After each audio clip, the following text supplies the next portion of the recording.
We are back, and this is League Unlocked. That is Mark.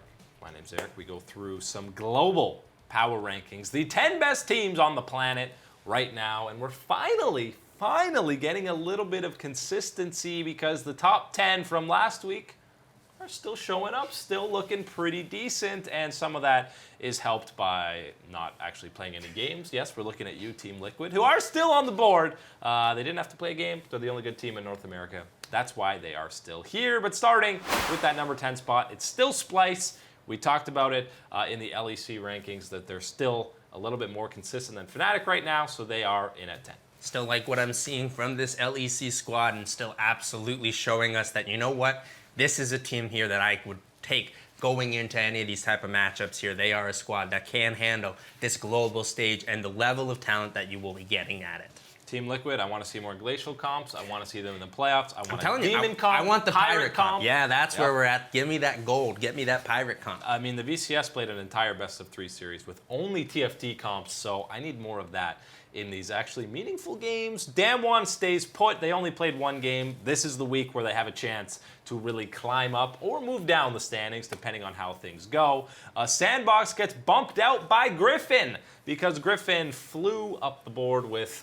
Really, this is now 2 straight weeks where we've seen the Griffin of old, and ever since they lost to SKT, they're looking more and more like their early split in summer or spring, take your pick, form, where they are dominating. This is kind of the benefit here of not exactly getting the benefit of the doubt last week here in the power rankings, not getting put back up here into where you think you might belong here. This week, you put together another solid, strong performance, and you make a huge jump like this in the power rankings, and this is where you got to be putting Griffin right now. Yes, Damwon and Sandbox have shown us quite a bit, but I think as you're talking about the recency, somewhat cooling down compared to the likes of Griffin, who are really refining their form, refining that strength, and again, as we've talked about in the LCK power rankings, you are seeing Griffin figure things out. You're getting that stability and carry performances from Chovy in the mid lane, really stepping it up, allowing for you to get that stability and try and figure things out better in the top side along with Doran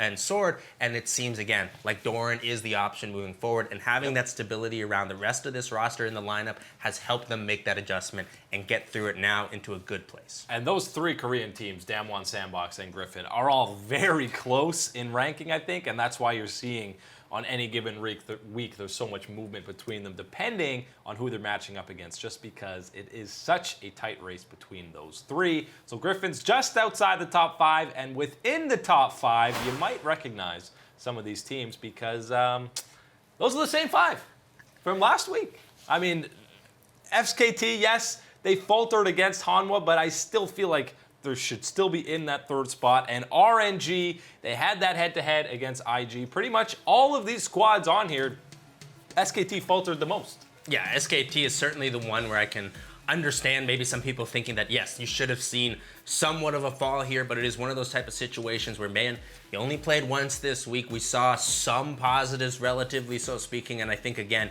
trying to consider maybe the run that Hanwha is on and the form that they're in a little bit more seriously here lends into that. And again, hey, as an SKT fan, I'll take as many of the coincidences here to help them not fall as I can get. But when you do look at these teams and you're talking about RNG specifically, here's the team I want to focus on.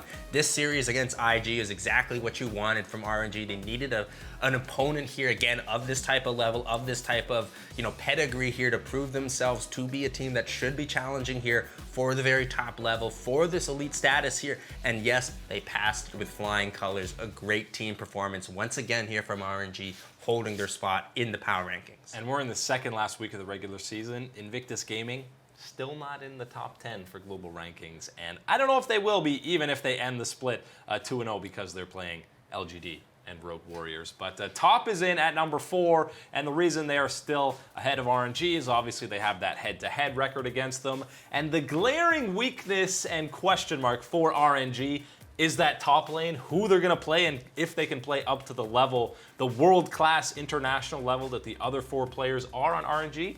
I don't know if we have that single question mark for any role on top. I don't think you do, and especially when you're talking about the weakness for RNG and where they're trying to find some stability in that top side, you're talking about it with top men. You got that all on lock there. 369 is your boy up there holding it down. And again, this is one of those situations where, hey, you might not have known that he's been doing a fantastic job this year because, again, all the attention, all the praise does go to Knight. And I'll tell you what, it's worth it with some of these outplays and fantastic performances that he's able to put on. But definitely don't sleep on the other teammates here with Top Esports. They are certainly no slouches and are able to carry their performances big time against some of these elite squads. Yeah, and Knight is the featured guy. There's added pressure on him because most of these games are being won through him, but they are definitely no slouches on the rest of that roster. Top three we kind of talked about. SKT, they didn't do enough to get bumped out. Obviously didn't do enough to climb because Fun plus Phoenix, I mean, they continue to not lose games. Still only one best of series they've lost the entire split. And I mean, I want to see Doing B. I want to see the boys at Worlds, Mark. This is it. This is the time, man. I gotta tell you, the fan club, all of us are gearing up, getting our world tickets lined up here because we're telling you, Doing B, he's gonna be there, and we already got the merch. We gotta support our boy. He's gonna be there and ready to roll with Pantheon mid, with man. the rest. Hey, man, he's waiting to get that Mantheon mid going on. When they get the rework of this Pantheon coming through, he is gonna be a real beast there. That is the Doing Beat show I want to be watching. You're watching Fun plus Phoenix for a lot of reasons, a lot of fun things, a lot of fun compositions, and at the end of the day, you're watching them for a high quality of League of Legends, and that is what this squad has brought in and day out. Absolutely consistent, and hey, this is again another strong run towards these playoffs, and that is going to be the big test for this squad heading up here. Need to see them perform well and strong in these playoffs. Get into Worlds, boys. And not only are FPX and yes, G2 is still #1. They're the top two, have been for weeks now in these global rankings. But that might be the matchup I want to see the most at the World Championship because I don't know, you're probably going to see 10 champions that haven't been played in 3 months when they match up. I'm pretty sure that if that's the type of matchup that we're getting, I guarantee you that Perks is maybe practicing Pantheon ADC, getting ready to steal it away from your boy. Pantheon? No one wants to be practicing it, but that's what happens. You got to be ready to take anything from Doing B and Fun plus Phoenix. That would be a wild matchup, G2 and FPX. Hey, there was the outplay of Mickey playing that Shaco support. I'm just saying, maybe week 9 in the LEC, G2 brings out the Shaco support. Be prepared, rest of the teams in the LEC. That's it today for League Unlock. Eric and Mark with you guys. Thank you for hanging out.